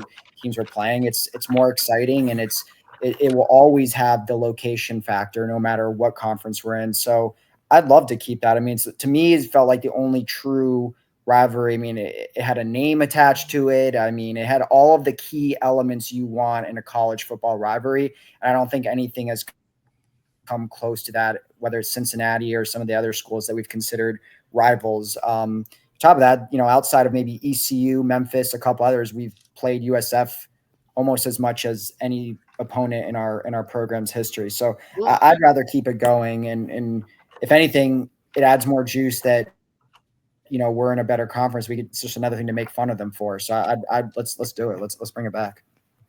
Josh, you had a hot take? I've been thinking about this a little bit. I think UF is our rival, and they're just not going to acknowledge it. We have beaten them in so many different sports over the last 3 to 5 years. And anyone who is at the Swamp at that atrocious game that we still should have wanted and still should have won knows how horrible it was to walk out of there. UF will not acknowledge it. Let's be fair. But which matters. It does matter, and it does matter until the point where we just keep beating them in almost every single sport for the most part. We haven't played in basketball in a while, and that's probably a good thing. But in almost every sport we play them, we are typically winning. It's softball, it's baseball, it's football a little bit. I don't care. I know, and that's part of the rub is that when we're in the SEC in 36. Then we'll be all right. But sure, then it'll be fine. Then they don't respect us though, and they don't look like I was there in the Gainesville game. I mean, I was there with people that were not like I was talking to random UF fans that were not UCF haters. Like they were literally they're like, "Oh, you may beat us today. We're really bad." And then like how they said it, multiple people says, and yes, it's still a small sample size, but older people were like, "We can't lose to you guys." Like it was still looking at us very on a different lower level. I just don't see that as a rivalry when a big part of the fan base is not looking at us as any sort of equal, and they're just, we're just this lower level school. Like that's not a rivalry. I will argue that point, and here's where I'll argue that point. Of course, we're going to argue that point, but it's not about, we can't change their mind on it. So it'd be the same thing on how USF would argue it to us now. Yeah, it's the same lateral. Yeah, but we've been on the same level as USF. We've never been on the same level as UF. Let's just be honest. They have 3 national championships. They've been in the SEC. We're not on the same level. I will take it back to FSU days. Okay, so Mike says we're the UConn of this rivalry. We did not come up with a trophy, 100%. Bro. Yeah, I know. We didn't come up with a trophy. Come on. Yeah. Not that bad. So Scottfrost didn't leave that trophy, or one of the myriad of UF head coaches didn't leave a trophy on the field. No, the way I look at it is this, right? It's similar to what FSU did back when they converted from a girls' school and started all-girls school and started playing football, right? They weren't looked at with any respect by anyone until they started winning, including in the state of Florida. Now UF had a long time where they were mediocre, but that still was the in-state rivalry, right? We just now hit the Power 4 plateau, and I'm getting used to saying that, but I truly think if you listen to last week's episode, the Power 3, I think, is on the horizon. In fact, the SEC showed showed that they did a comparison at their meetings for the conferences and ranking the conferences, right? And so one of the things that they ranked across 7 or 8 different conference metrics, S&P, final rankings, college football playoff rankings, number of appearances, everything. So basically, the Big 12 was number 3 in every single category except for one, in which it was playoff participation. And obviously, FSU and Clemson skewed that data point. But every other metric, the Big 12 was number 3. But I will say this. I think that we have to do what FSU did. Yes, there was a rivalry that was sparked and codified by the governor of the state, right? But I think that us winning like we did and continuing to win in our winning ways, there was a lot of noise when we were undefeated. Who was the best team in the state of Florida? All that stuff. We're now part of that conversation. Look no further than the magazines, the preseason magazines that are coming out, where UCF is prominently displayed on that, where we weren't before. I think that whether UF wants to, and they don't have any incentive to from UF side, they're wanting to. It's like a bad news story that they wait until Friday to dump it, right? They're not going to acknowledge it until they're forced to. And whether they do it or not, there's still a lot of rivalry there. And especially now that Central Florida is no longer Gator country, there's a lot of rivalry there. I will tell you, as I did a lot of business in which is why I can't believe I didn't remember Fleming Island being near Orange Park. In that area, there's a lot of UF people there, and there's a healthy respect there until they start feeling the pain of that, where they're not being as successful as what we are, or we start to win more of those home series, or whatever we want to call them. It won't be official, but it 100% will.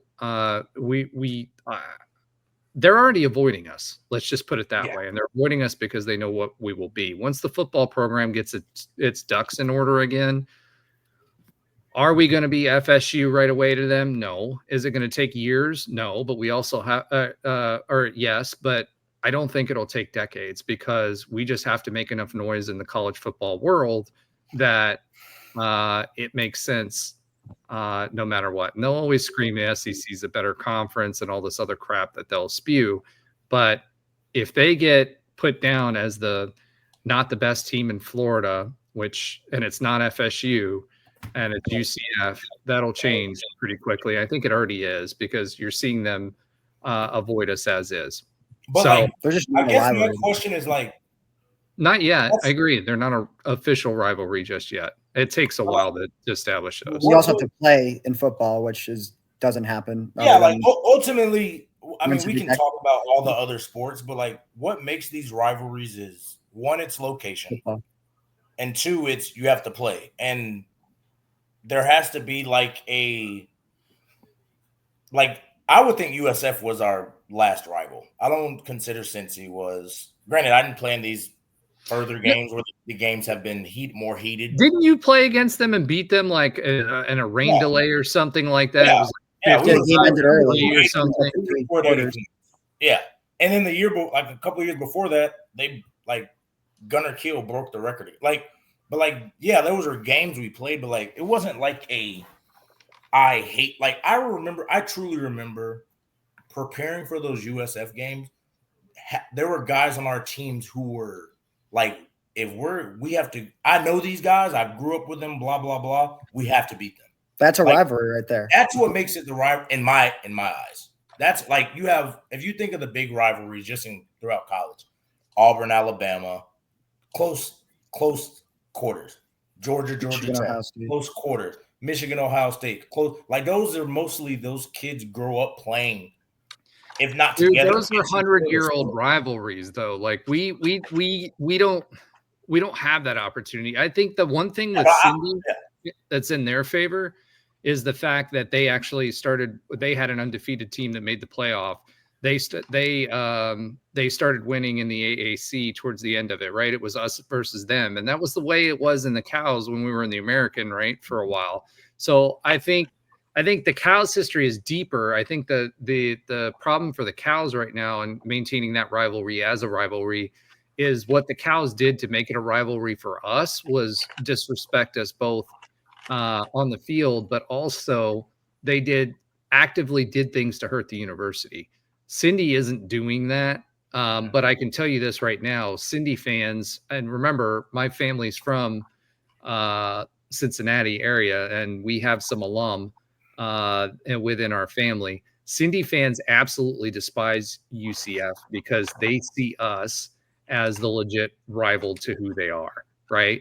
And they're not a rival to us, though. Like, no, they're not, and that's what I'm saying. That's what I was saying. I don't think. Would that be a rivalry?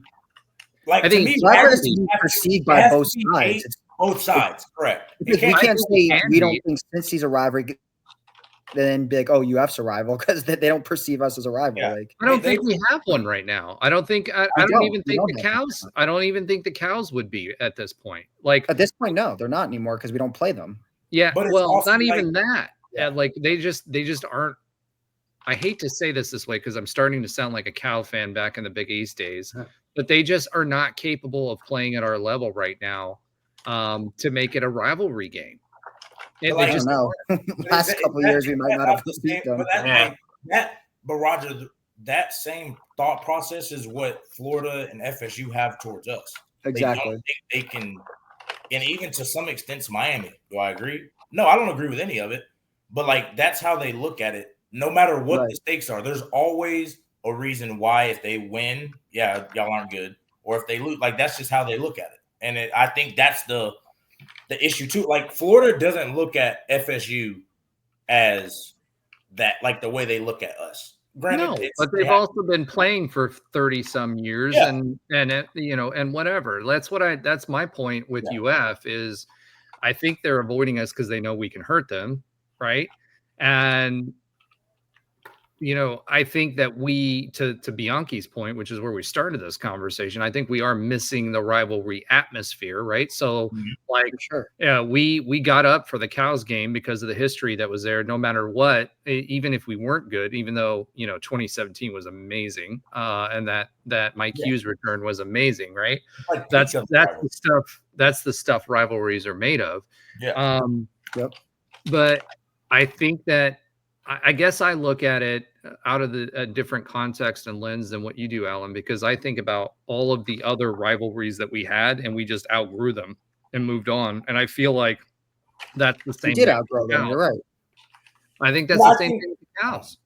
Yeah, but I don't think I don't think the rivalry has to be if you outgrow them or not. I think it needs to stem from what it stems. Like we can all agree, Georgia Tech is not the same program as Georgia. Exactly. Auburn is nothing like Alabama. Just like they're good. I'm not saying they're bad or anything. Let's preface that by saying lately, because Alabama had a lot of down years. The last 20 years. Well, since Saban, really. Before that, they weren't. I mean, they lost to us in their homecoming game.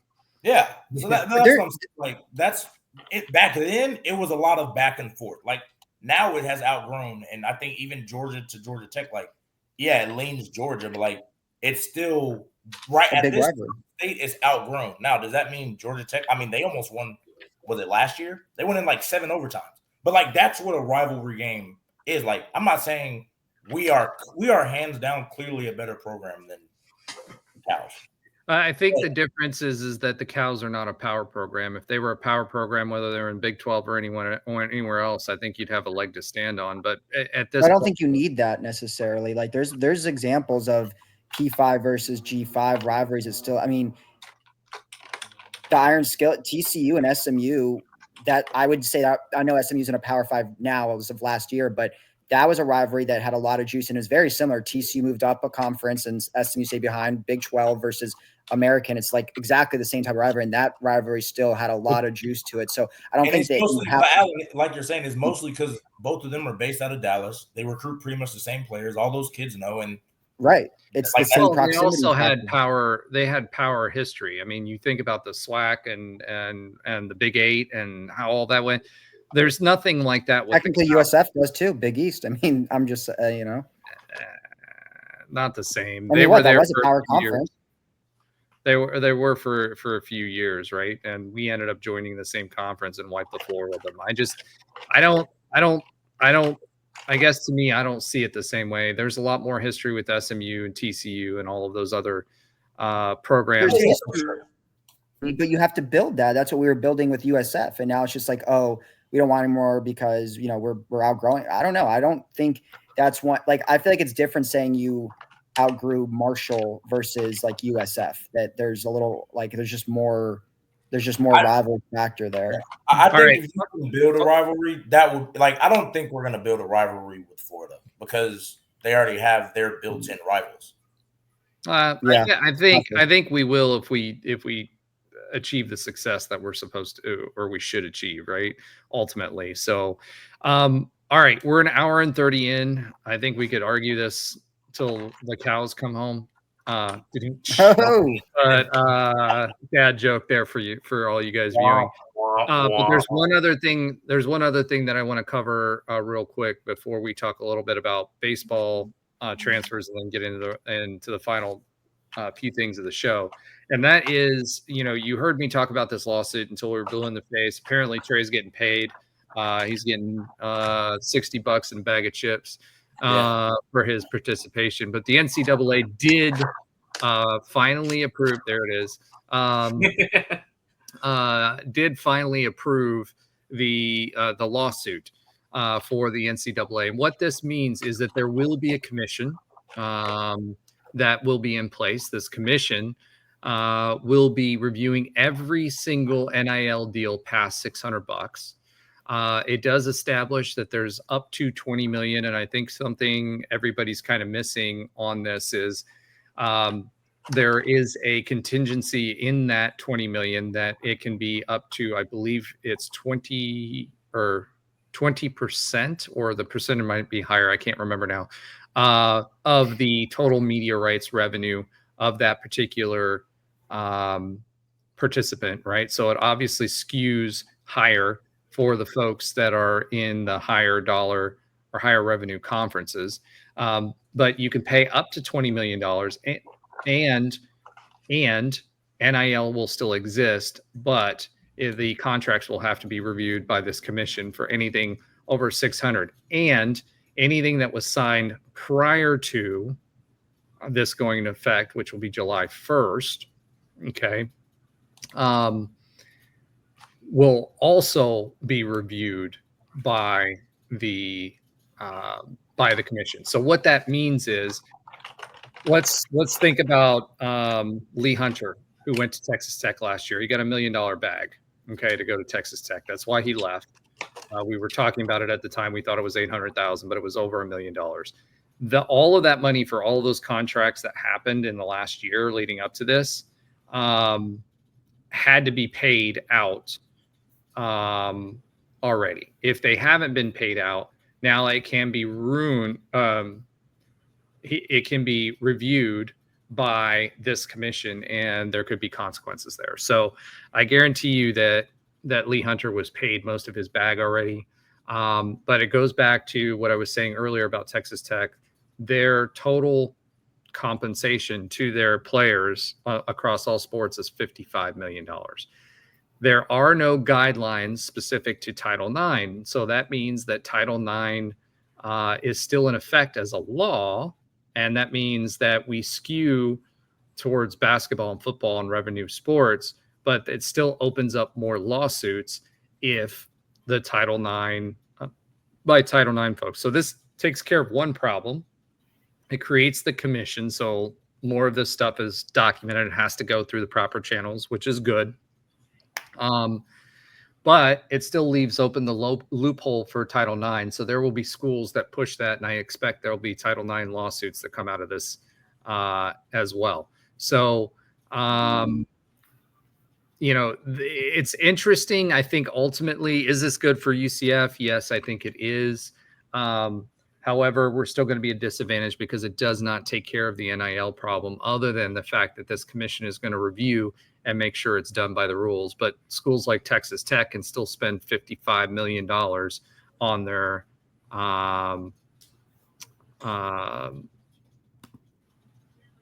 Trey's going to make some phone calls. LOL. Yes, you do have to. Do you have any eligibility left, Trey? Not me. Lee Hunter's got to make some phone calls about getting that payment before. I guarantee you, Lee Hunter's already got paid. So I don't blame him. He had a little girl. If someone drops $1 million in your lap to go play college football in Lubbock, you'd do it for a year. I don't even need a little girl to do that. I mean, think about it this way: BYU baseball pitcher who will be a pro prospect next year. They paid him $7 million to pitch for BYU baseball for 1 year. I'm going to BYU. What is Go Cougars? Go Cougars. Yeah. So anyway, going back to what we were talking about the lawsuit, I think it is ultimately a good thing for UCF that there is some sort of limitation, and that there's going to be an official commission to review this stuff and have guardrails, but there's still going to be problems. The other thing is they're supposed to be managing any violations that happen. So we've heard a lot, both from UCF coaches and other coaches in different leagues, that there's a lot of phone calls that are being made prior to yes, Debo Coleman does have a chance to get a bigger bag this year, because I don't think Johnny's going to be able to spend a lot. I think this is his sunset year, so we'll see what happens there. Although they do still have a big benefactor in hoops from our noble benefactor. So I expect, Mike Rapoli. So I expect that there'll still be a payday for NIL. We'll see how that goes. But again, the only loophole that I see here is we're still going to have to compete with the likes of SMU. This lines up really well for someone like SMU, for Texas Tech, anybody with oil money to get those players. So we'll see how that works out for us. But ultimately, I think it's a good thing for UCF. Any other thoughts on that, guys? Yeah, I mean, I think it's good because there's we're getting some kind of structure, but like you said, there's still other avenues to get the money. So I don't know what they're trying to do with just a salary cap, because you're gonna have the $20 million that the school can pay, but that doesn't stop other boosters, like you're saying, the SMUs, the Texas Techs, any of those oil schools from funneling that money. What would be if it were me trying to build a contending roster, I'd try to get a lot of high-end guys on cheap, of that 20 million cheap, but be like, hey, take it cheap on the little roster contract, and then on the back end, here's your endorsement money, or here's your other money. Why wouldn't they do that? Versus, why wouldn't they do that? I don't think it solves anything. I just think I don't know. I think they tried to do something to make it seem like they're reeling it in. I just think this is it's a loose thing. And I'm sure there's a lot of more nuanced stuff to it that I'm missing, but just surface level, I don't see what it kind of does. And maybe y'all could explain it to me a little bit better.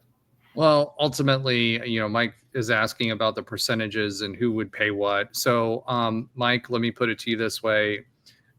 You'll have most schools in the power level have DSOs, just like UCF does. And DSO means direct service organization, which is how we keep things private, don't release contracts like we haven't done for different things, keep out of the Florida sunshine laws, have tax. We're still a part of UCF. Terry Mahajer is a VP of UCF technically, but it's a separate organization that he's running. So there's it's basically a way for us to take advantage of certain aspects of being separate, but still having limitations on liability on lawsuits and things like that as an organization for the university. So more than likely, it will be a department within the athletic department of the university. So depending on how the university has it set up, again, most of them are DSOs, then it will be a department within that group. So think of it like a general manager type of role, or that you would see in the NFL, where they're making the deals for these folks, right? As far as transparency, there's going to have to be transparency because all of these run through the commission. So they'll have to be reported, as will the NIL. But the NILs will still be responsible. So for example, in Texas Tech's case, the NIL, that 20%, that 20 million revenue share will come out of the athletic department, but the NIL, they have a 21 million or whatever the number is.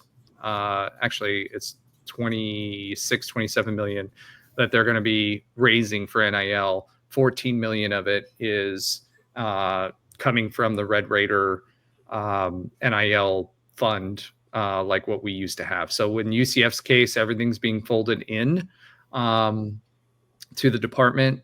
And then, as far as the breakout via sport, they're going to have to, again, this is where I go to Title IX, right? Because there's going to be a lot of lawsuits around Title IX if they don't evenly distribute or find some way to distribute some of this funds in a quote unquote equitable way.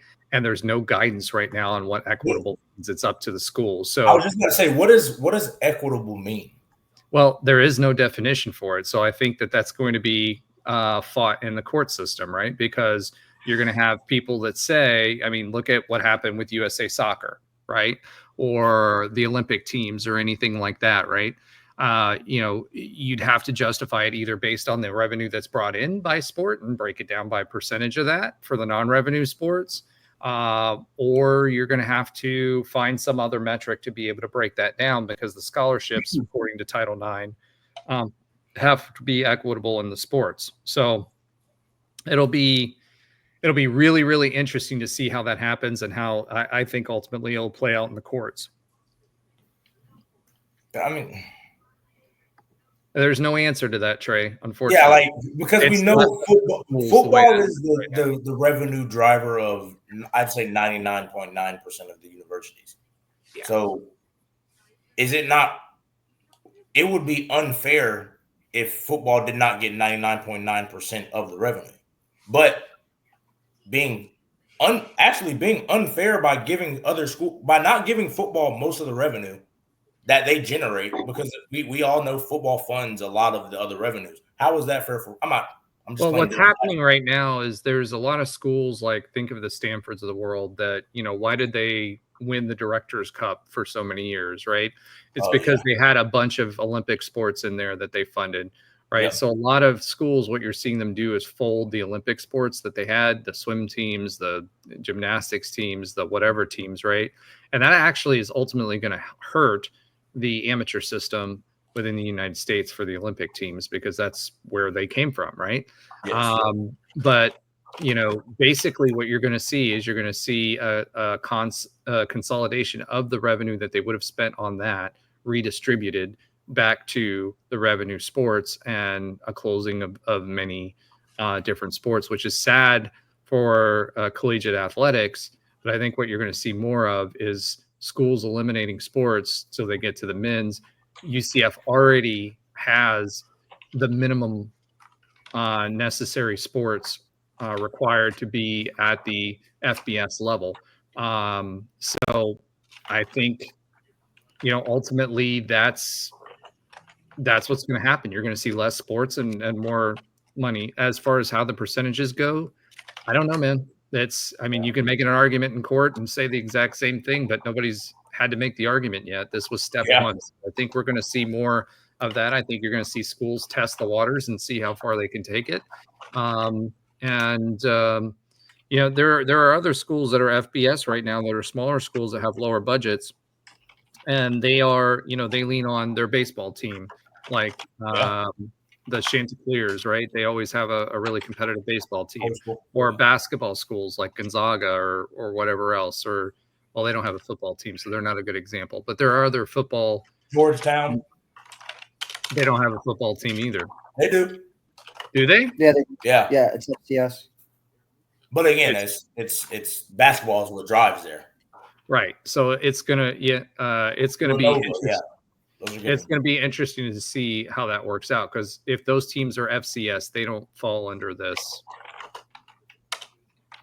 blueprint, right? Yeah. So, or Houston would be a good example, right? They have a lot of money going to their basketball school instead of the football. Now, Houston has Tillman Fertitta that will pay the extra, but that would be an example of a school that drops a lot of money on basketball versus football. Memphis would be another one, right? Yeah. So, that's the kind of thing we're talking about when it comes to that. Okay. I think we're trying to keep it under 2 hours here. So I do want to drop this one little tennis tidbit. ITS. Yeah, exactly. Trey, he's making medical money for us right now. He's got to work his way up, not oil money. All right. So real quick, the ITSA released their preseason rankings for tennis, and for men's tennis, UCF they didn't do all over the NCAA yet. They just did the regional ones, and for the Southeast region, which includes all the Florida teams and everybody else, UCF is number 1, so rated number 1 in the Southeast as far as tennis teams. So didn't what just end, Mike? Tennis? Oh yeah. Yeah, It did, but we still have we're already there. So come on, we're a tennis school now. Haven't you learned that? I mean, we're a tennis show. So we're a tennis and softball school. Hopefully volleyball will find its footing again. All right, let's go ahead and swiv it real quick and talk a little UCF baseball. Some big news there. We've been losing a lot of players, actually. Oh gosh, why can't I remember his name? Senefer, who was a freshman prospect that came in as a freshman, did really well, was expected to be in the rotation. He just left, but we brought in Asher Sabam,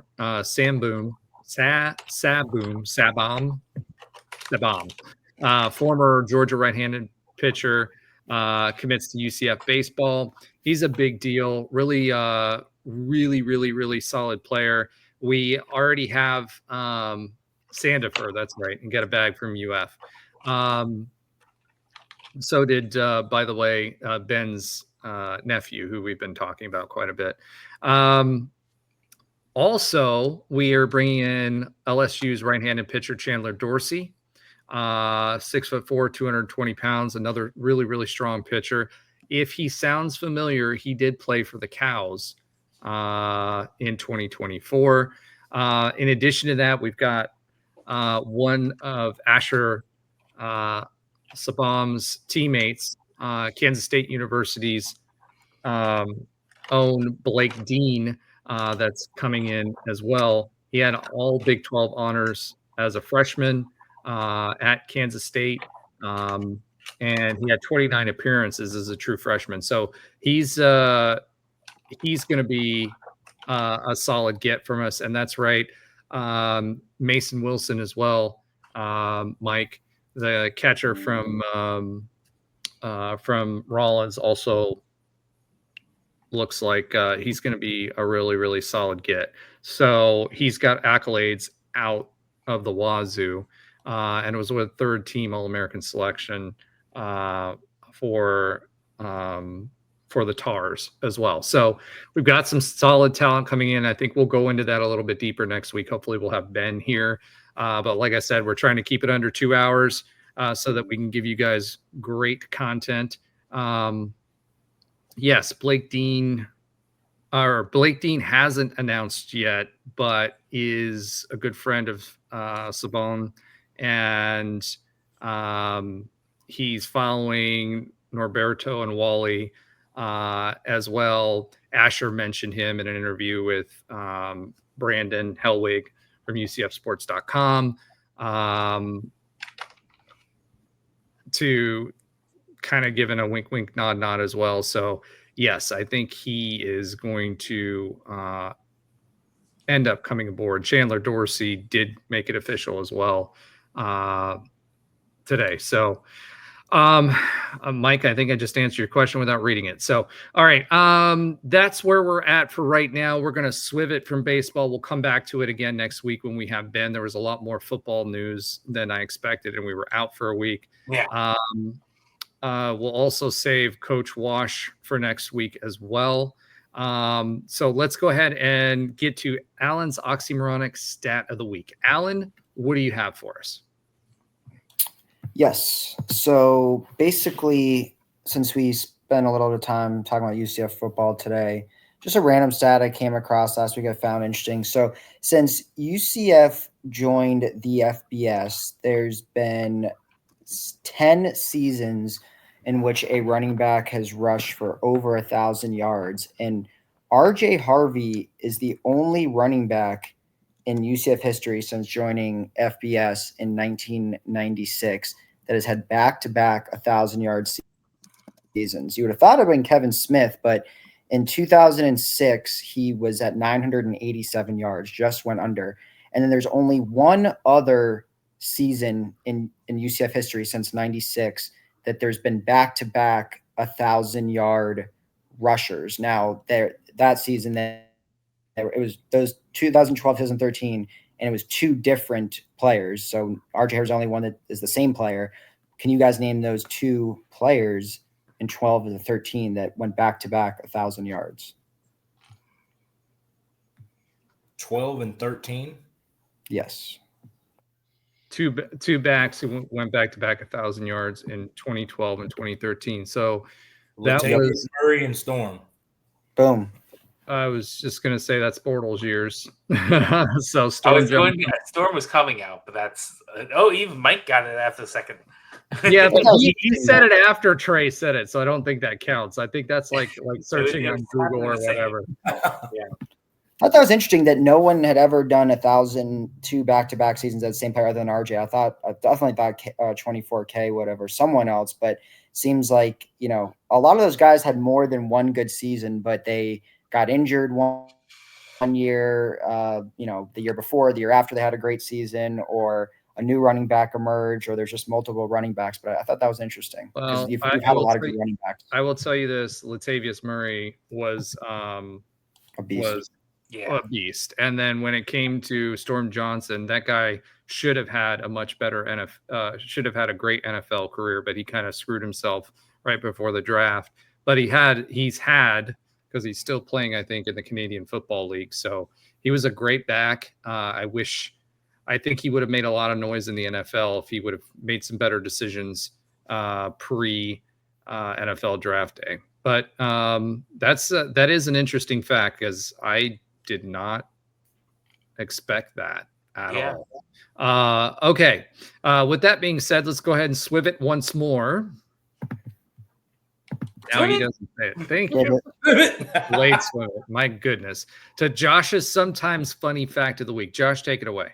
All right. So Isaiah McNish from Wekiva is not the only Wekiva grad to commit to UCF in 2025, but Roger buried the lead because Sincere Edwards also was a former Wekiva Mustang that committed this year. That was the original fun fact. So let's go back a few years.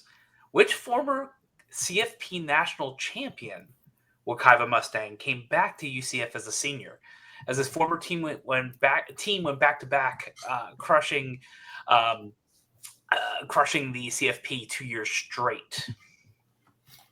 He was at a different school, transferred back to UCF, and he went to Wekiva for high school. Correct. Since I had to swivel myself. Probably need a range of years to really answer this one.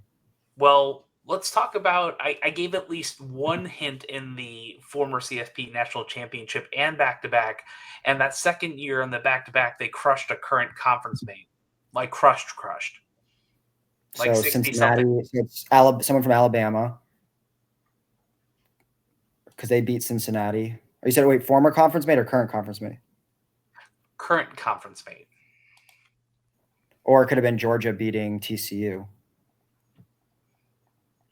I'm gonna guess it's Alabama. Was it Sean Burgers-Becker? Ooh. No. Aaron Robinson? That would have been my next guess, Aaron Robinson. Getting better on the right side of the ball. Javon Baker? Mike, the linebacker from Georgia. And the winner today is Mike. I'm going to go with Mike's answer, Ryan something or other. Oh, Ryan Davis. Ryan Davis. Yeah, Ryan Davis. There it is.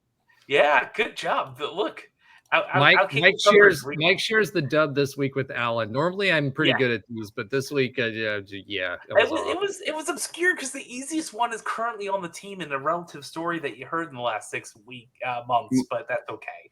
Mike looked it up on Google. Doesn't count. He looked it up on Tre. Let's keep it under 2, so I'm good there. All right, so I'm going to award 1 boom to Mike. He says 100% didn't. I believe you. Prove it.